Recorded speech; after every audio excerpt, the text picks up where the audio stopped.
I know I'm kind of late, and it's been a long time coming, but I'm more than excited to talk about Avatar: The Way of Water, the sequel to 2009's first Avatar movie.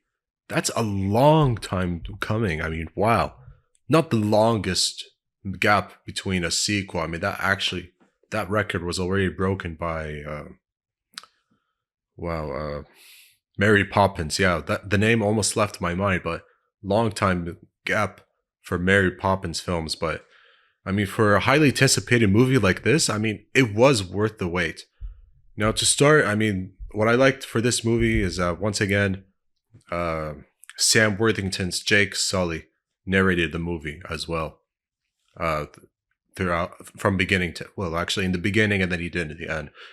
But we are back to the world of Pandora with now that Jake, he has a family, married to Neytiri, played once again by Zoe Saldaña, with four kids, three of their own and one of them adopted.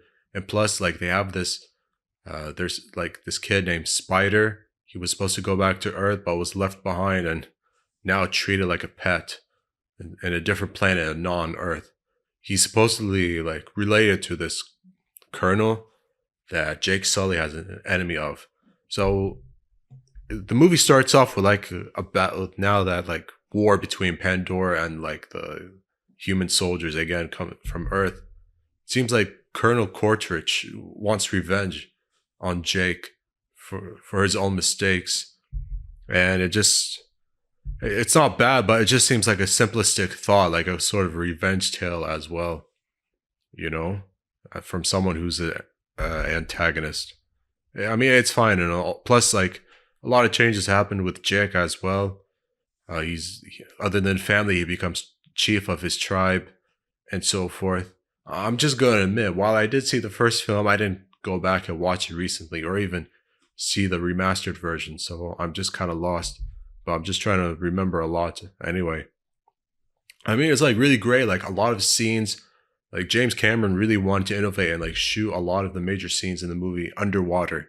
Hence, probably why there's the title, The Way of Water, as well. And because of this war that's taking a toll on Jake and his family, they have to upend their lives and move their family to a secluded island with peaceful Navi, light blue looking people that have a way of living and interacting with the water and using sea creatures as their friends and traversal and so forth. So it's really great. Of course, like you can tell the visual effects still amazing. I mean, nothing really shocking there. It looks amazing. The colors are really great and so forth. I really liked it. The characters, they're all right. I'm fine with them. Of course, like Kate Winslet was one of the cast members, but I just felt wanting more with her character. But then again, it's fine. Not much was really expected from her. But Sam Worthington and Zoe Saldana great in this film. But I thought throughout, like it was mostly the kid's story.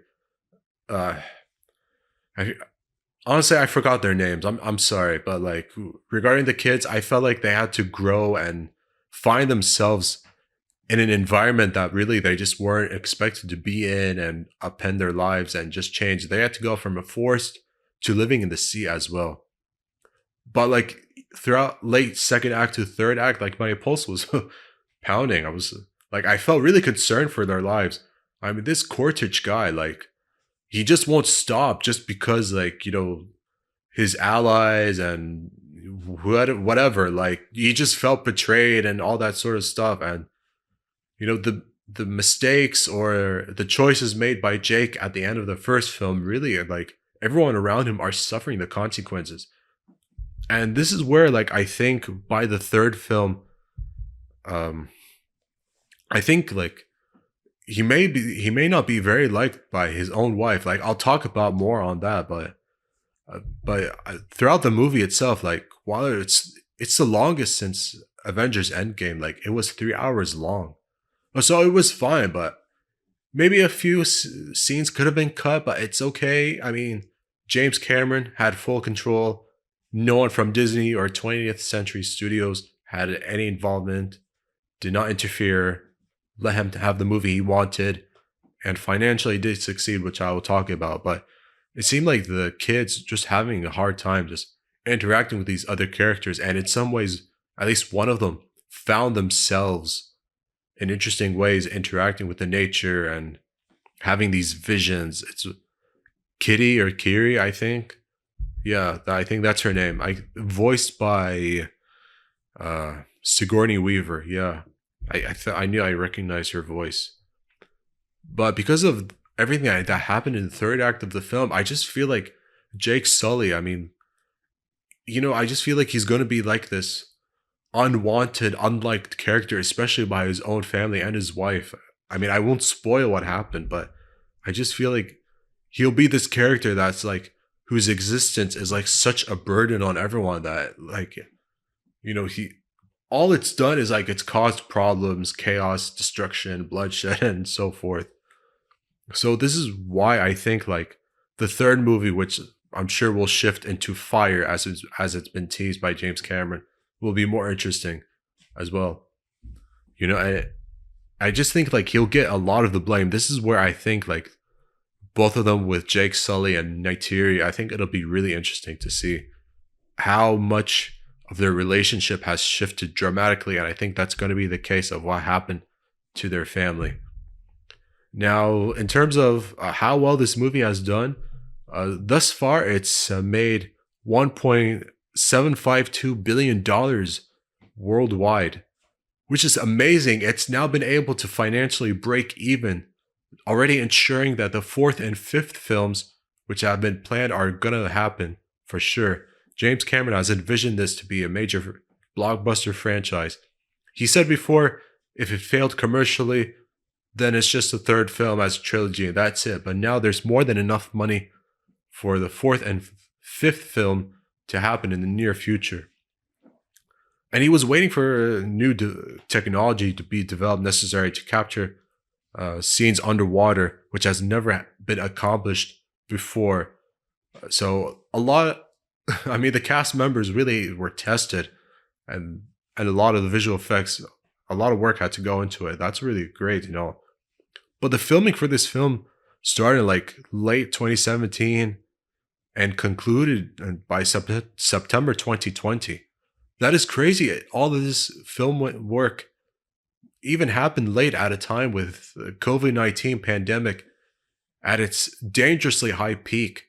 And to accomplish that is insane. Filming not just the second film, but also the third film in a span of 3 years. 2017, 2018, okay, 4 years, but I think 2017, 2018, 19, 20, but you get what I'm saying. And for the production, for the budget was like one of the most expensive at an estimated range of $350 to $460 million. It became one of the most expensive films ever made, and thankfully throughout its box office run so far, it has more than made enough money. And so I'm just looking forward to see what's going to happen there. And will the fourth and fifth film be even more dramatic than whatever may happen in the third movie? I mean, that's going to be interesting. Also, I mentioned the Spider Kid earlier. I wonder, with his choices, with his decisions and the relationship he built with Cortec, whatever his name is. I mean, I wonder if that will come. I wonder if maybe his feelings will change because he's so close with Jake's family that, getting to know him, who's supposedly his dad, I wonder if that will play more into maybe having more feelings towards him.